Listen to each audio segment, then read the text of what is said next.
EuroKitchen is Anna's kitchen, but it's your kitchen and it's everybody's kitchen. If you want to try a place where the food's finger licking, just come on in to the EuroKitchen. Anna's always cooking food that looks and smells so good. It's fine cuisine from all corners of the world, right in your neighborhood. It's Italian dinners and Portuguese fare. It's Francais food with a European flair. You can stop right there with all your channels switching and pull up a chair in the EuroKitchen. Anna's EuroKitchen.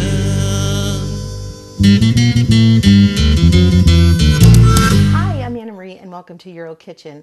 Today we're making a special treat. Usually we make this just for Easter and the holidays, but I found different ways to make it. They're pizzelles. We love pizzelles, not just being Italian, but in any household. They're great for Christmas and Easter, but like I said, summer's coming, spring's here. I found some really great ways to make them. So first I want to start showing you about the pizzelle iron. This is the one that I use. It's from Villaware. I really like this one a lot because you're going to see a lot of them.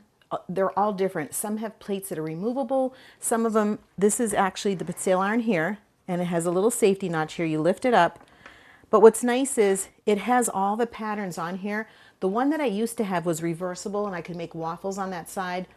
But the one mistake that I made was this is Teflon and I sprayed it with nonstick spray and I ruined it. I could never use it again. So I'm going to show you a little trick, but this is the one that I got Villaware. You can find these anywhere. You can find them in department stores. You can find them in Home Goods, Macy's, anywhere. So what I do now is I just season it like a cast iron pan.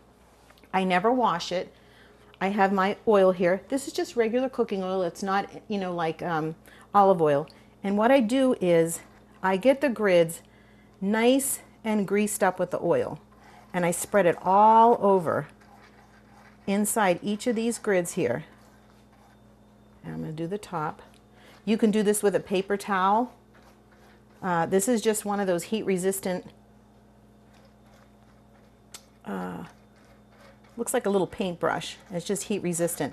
So that's all greased up. Then what I do is I shut it for a little bit and I let that oil cook off a little bit. And there's a little trick with these. Some of them will have like little lights that come on. One of the ones that I used to have was once I close the machine, the light that's red now will turn off black. And then I would know, okay, it's time for me to go ahead and use it. This one stays red all the time. But when I mix up my ingredients, I drop them by the teaspoon. A teaspoon's pretty enough because it spreads out pretty far. When it would stop smoking, like you'll see the steam, I knew it was done. So I'm going to leave this down for a little bit. I want to go over the ingredients with you. And one thing I discovered is in the Italian household, we always make it with anise, which is like a licorice flavor. You don't have to use anise. You can use almond. You can use vanilla. And I'm going to show you today, you can even make them out of chocolate, pistachio. So this is the recipe that we've had in our family for years. You start off with 1 3/4 cups of flour, all-purpose flour. We use 2 teaspoons of baking powder, a pinch of salt, 3/4 cups of sugar, 1 teaspoon of vanilla or whatever you want to use. If you want to use almond, you want to use vanilla, you want to use anise. One thing about anise is you can buy the anise, like the anise oil itself, which is very strong, but you can also use anise seeds. When my mom, I really miss when she used to live out in Albuquerque and she was living, she used to send me packets of these all the time. So I think of her every time I use the anise. But myself and my granddaughter Mia, we love the anise flavor. Then you use 3 eggs, 1/3 cup of unsalted butter that's melted, a teaspoon of lemon zest. We just always used lemon zest. This is your zester. Some people we'll get these, they're a little bit bigger than this. This size is perfect. And when you zest something, it's just the flesh of that. I remember one time I ran into my good friend Ann McAdam at Market Basket. And she's like, can you tell me what aisle the zest is in? I'm like, they don't sell zest. I've already taken it off here so you can see it. It's this top rind of like a lemon or an orange before you get down to the pith, to the white part. So that's your zest. After that, what we want to do is also, I usually use about 2 teaspoons of milk. That you don't have to use, but if you find that the batter's dry, then put the milk in with it. So let's get started. It is 1 3/4 cups. But I love making pizzelles. But now that the weather's getting nice, I thought, you know what, why are we saving these just for the holidays? They're so good to have any time, and wait to see what we do with them. Okay, so this is 1. Okay, so 3/4 cups. Okay, so we need 3 of these. So this is 2 and 3. So it's 1 3/4 cups of flour. And I'll tell you what, this recipe makes about 1 to 2 dozen pizzelles depending on the size that you do them. Okay, now we want to get into the baking powder, and we want 2 teaspoons of baking powder. Let's see, here we go. Make sure that's a teaspoon. So that's 1, 2. But I love pizzelles. I think I shared with you guys a funny story. My mom used to make all of our Christmas cookies way ahead of time, and she would hide them. And one year we found them underneath the train set. We ate them, the pizzelles, like every day. My brothers and sisters, we'd come home and eat them from school. And when Christmas came, she had absolutely nothing to serve. I felt so bad, and we got in trouble. Okay, we want to put a pinch of salt. So just a regular pinch. And what you want to do now is we want to sift this before we put it into our wet ingredients. So I just tap it, I just sift it back and forth. I don't use any fancy sift or anything, but I find this works the best because everything gets incorporated together. It'll take out any lumps or anything. But I have to tell you, we had really special news last week. My daughter Jenna had her first baby, Stella Marie. She was born on May 4th of 2016, which happened to be her and Bobby's anniversary. And it was funny because Bobby comes from a very large family, so this was the 24th grandchild to be born in his family, and he's the baby of the family. And it was amazing. I thought, 24 grandchildren, and he's one, I think, of 11 children. So I said, Jenny, you got your cutout work for you. If you want 11 kids, you better start going after this one. But Stella was born perfect. She's so cute. She actually looks like when Jenna was little with those really puffy cheeks and that, and we just had a ball. Mia was there with us and her mom, and my daughter Jordan's the godmother, so she was there the whole time. Okay, so you'll see in the sifter, that's why I use it, because there's a little bit of lumps in there. This is the baking powder, so I'm just going to smooth that out with my finger. Okay, so perfect, I have that. So that's all sifted. Now we want to go over to the wet ingredients.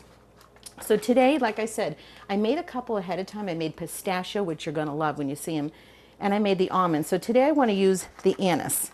So what I'm going to start with is I want to put my 3 eggs in. I want to go ahead and crack them ahead of time. I always crack them into a separate bowl just in case one is a little bit runny or they're not good. So that's 1, 2, and 3. Okay, so we've got our eggs. We're going to put these in here. Okay, so 3/4 cups of sugar. We're going to add that into the mixer.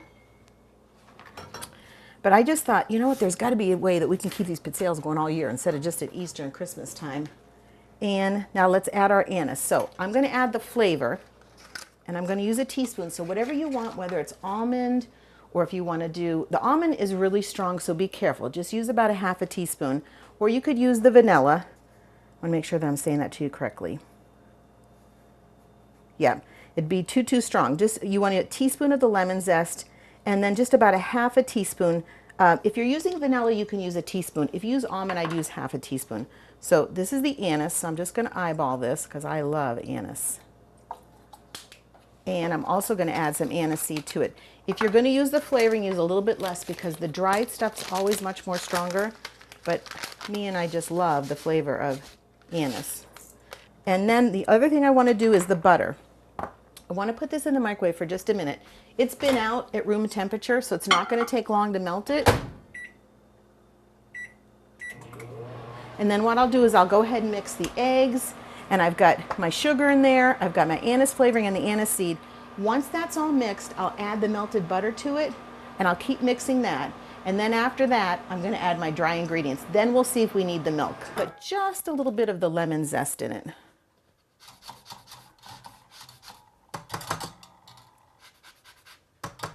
That smells so good. And then you just kind of hit it on the side till you get all the zest off. And in here is the sugar, the eggs, the anise, and the anise seed.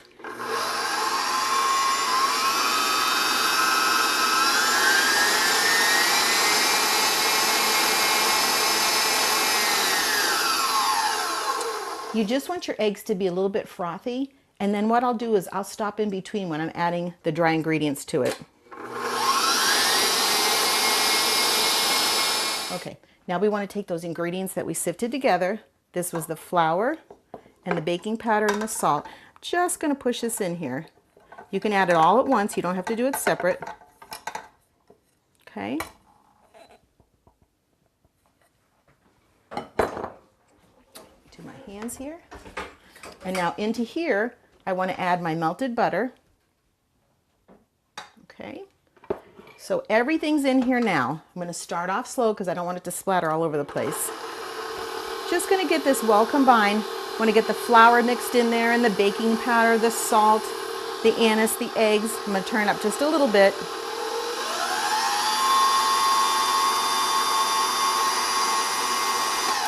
Now at this point I'm going to stop a little bit and I want to scrape it down with my spatula. I just want to make sure that everything gets well combined. And then what I do is I just turn this on because I just want to mix my, turn my mixer blade over a little bit. But you want to get everything up from the bottom and get it well combined. I used to love when my mom would make this. I would love to eat this dough raw. It's so good. But it has eggs and we're not supposed to.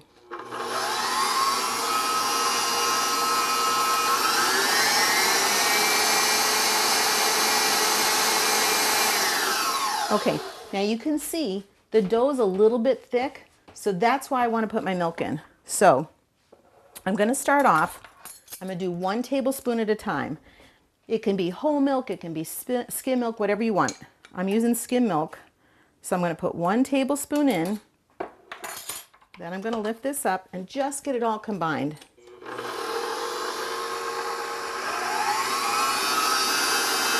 My mom was so good. When I think about it today, I don't know if I could do it, but every time we had a baby, whether it was myself, my sisters, or my brother, she would come stay 3 months at a time. Can you imagine that? We used to call her the traveling granny. And in those days, we didn't have our own pizza iron. Mom had her pizza iron, so she would pack it on the suitcase, and of course, this is before they checked all your luggage. She would literally stay 3 months at a time. Can you imagine that? I said that to my son-in-law the other day. I'm like, did you need me to stay? And he just gave me a look like a deer in headlights, like, no, you don't have to stay. And I thought, can you imagine if I stayed at their house for 3 months, they'd go crazy. But my mom was so helpful. She would make the meal. She taught me everything that I needed to know. She was so, so good when she would come. But 3 months, can you imagine that? Unbelievable.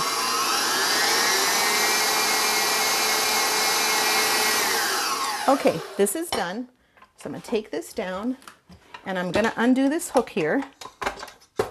I'm just going to kind of tap this off. Okay, and I'm going to take this down for a minute and then I'm going to show this to you. I want to get all this good batter off here. Okay. I want to show you what this looks like now because I added those 2 tablespoons of milk. Isn't that gorgeous?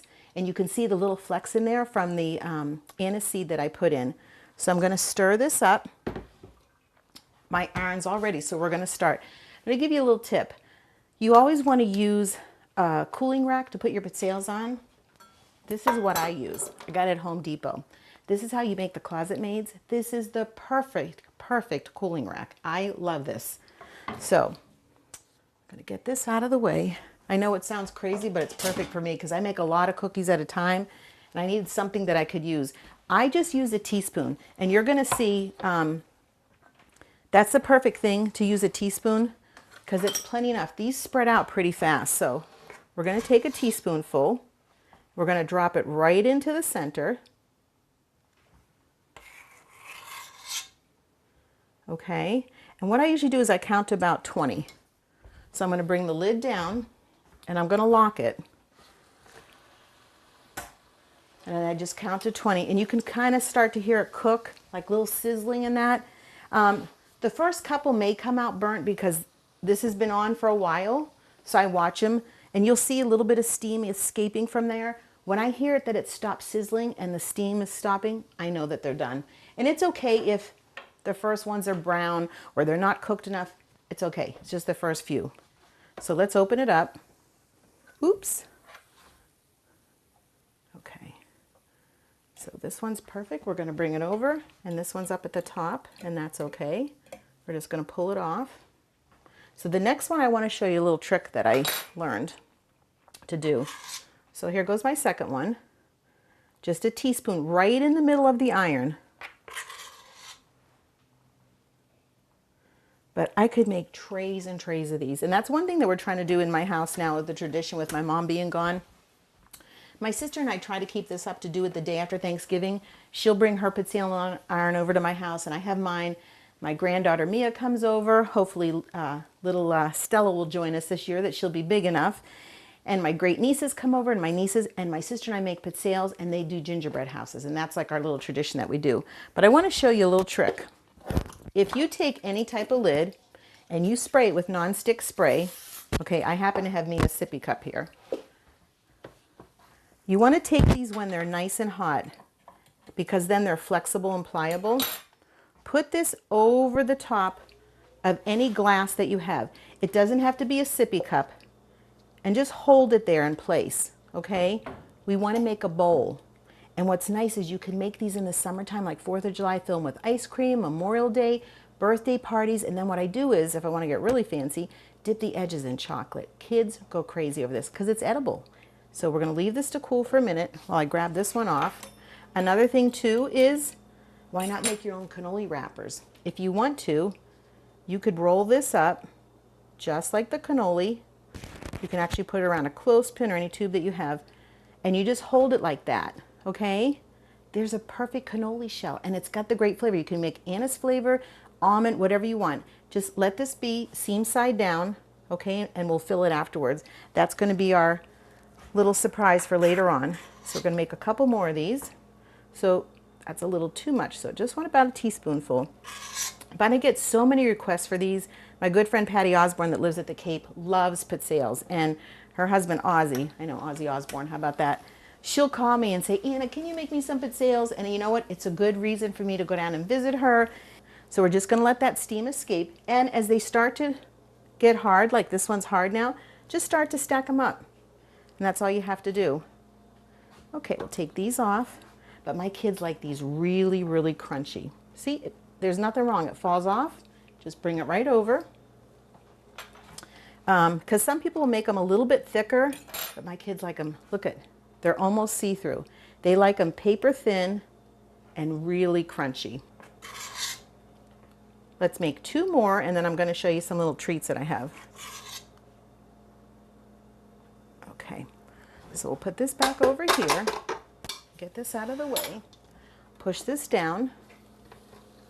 And we'll lock it. But you know, it's funny, in the old days, my mother's pizzelle iron wasn't electric.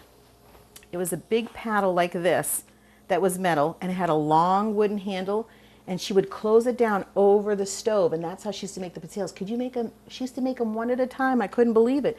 But we used to call her the traveling granny, because we'd call and say, Ma, I'm going to have my baby next week. I'll be right there. She'd get on the plane, and she would do everything for us. She taught me everything I needed to know. And I remember after I had my last daughter, Jordan, her and my dad left to go home, and I was like, what am I going to do? And I called her. I said, Ma, I don't know what to do. You're not here, and this is my 3rd baby. She goes, you know what? People have seen your house clean. They've seen it dirty. It's okay. You're going to be fine. And that always stuck in my head, and I thought, I can do this. And that's what I'm trying to teach my daughter now, is just get the baby on the schedule and don't worry about clothes or anything else. You'll be fine. Somehow we manage. Okay, now see, this one's got a little bit of a darker color because I left it on just a little bit longer. You can do that. You can make them darker in color. So I'm going to unplug my iron. And like I said, I don't wash this. What I'll do is when it cools off, if there's any crumbs like down in here, I just brush them. I made ice cream sandwiches with pizzelles. How neat is this? This is going to be so much fun for barbecues. People aren't going to expect this, but these are so good. All I did was I took my ice cream, and I will show you how I did it. What I did was I took my ice cream. Now, I let my ice cream get a little bit soft. I put it in the refrigerator instead of the freezer. And in honor of my dad, because I made those burnt ones, his favorite was butter pecan. And then all you do after that is you put your lid on top. Oop, I almost took the frozen one and used that one. And then you just put them in your freezer. That's all you do. Because the ice cream is so hard, if I put it on now, it's going to crack the pizzelle. So I let it get a little bit soft, and then this one I'll just take it right over here, and then I'll put it in the freezer. Okay, so we're back, and I made some really neat things with the pizzelles. I made ice cream sandwiches, and I got some more surprises I want to show you. So like I was saying, when you make the dough, when it's made up, and it's going to come off the mixer looking like this, if you quarter it just with your spoon and take out a section of that, You can add cocoa powder to make chocolate ones. I used pistachio pudding with just the instant pudding mix to make pistachio flavor. You can use vanilla, you can use anise, you can use almond. Just the almond is really strong, so go light on that. But I want to show you some good tricks that I did. If you want to make ricotta filling for these, we're just going to take a little bit of ricotta. And I have to tell you, I love this brand, Galbani. It used to be really hard to find this. You'd have to drive all the way down to Revere, Massachusetts. It's in Market Basket now, and I'm sure it's in other stores. This is the best ricotta. So we have that. And to that, we want to add a little bit of powdered sugar. I'm just going to put a little bit in here. Okay? And now we're going to take that and we're going to mix these two just like we were making cannolis. And see, this is so nice. It's not liquidy like a lot of the ricottas that you have to drain it. This is so nice and thick. And to this, we're going to add little mini chocolate chips. So now I have my little mini chocolate chips. I just want to add a few of them in there. I love them. They're so tiny. They're so cute. So we're going to put those in. And I'm going to get those mixed in. So it's going to look just like a regular cannoli. And I'm just going to try this and see if I need any sugar. A little bit more powdered sugar. We like ours sweet, huh? So what I did was I took one of the pizzelles, and when it came off the griddle and it was still nice and flexible, I just put it like that. I made a cannoli with it. So I'm going to now fill it like a cannoli. I'm just going to drop it down in there. Oh, this is going to be so good. And of course you can do this with a pastry bag too, but just for the sake of TV, I wanted to show it to you. Oh, that looks so good. Look, we made a cannoli from a pizzelle. Isn't that going to be good to eat?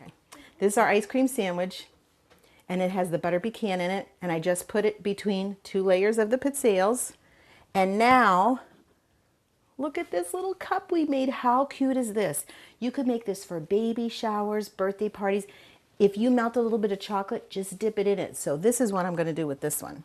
Get a big scoop of ice cream. Okay. And we are going to fill this up. Okay, we're back, and I found my little special guest. You hear me talk about her all the time for the past 6 years. This is my granddaughter, Mia Adriana. I love you. And she's shy, but I got her on here. So what should we put sprinkles on? Should we put it on the ice cream stand? That one. Do you want to put it on yourself? Okay, let's see if you can do it. Shake it, hun. Oh, that looks beautiful. Oh my gosh. Okay, so you try that one. And I'm going to try a cannoli. How about that? Yeah. Okay. I thought you liked cannolis. Oh my gosh. This is so good. You got to try this. Take a bite. Oh, these are so good. Sorry for talking with my mouth full. Mmm. Oh my gosh. Wow. You're going to try that. Mia loves pizzelles. This has been so much fun. And you know what? I think for Stella's first birthday party, we should make these. What do you think? And Stella, by then, she'll be able to help us. But I'm so glad you guys tuned in today, and I'm so glad you finally got to meet my little Mia, who I talk about all the time. My little munchkin. But this is such a treat. Have this for your kids' birthday parties or showers. And you don't have to put ice cream in it. We could put almonds, the Jordan almonds, the Kumbits, the Italian Kumbits. You can fill that with anything, but the flavor is incredible. Right now we're eating the pistachio ones. They're so good, aren't they? I'm so glad you guys tuned in. Thank you so much. If you have any questions, please like me on Facebook under Anna Marie's Euro Kitchen, and we'll see you next time. Want to say bye? Bye.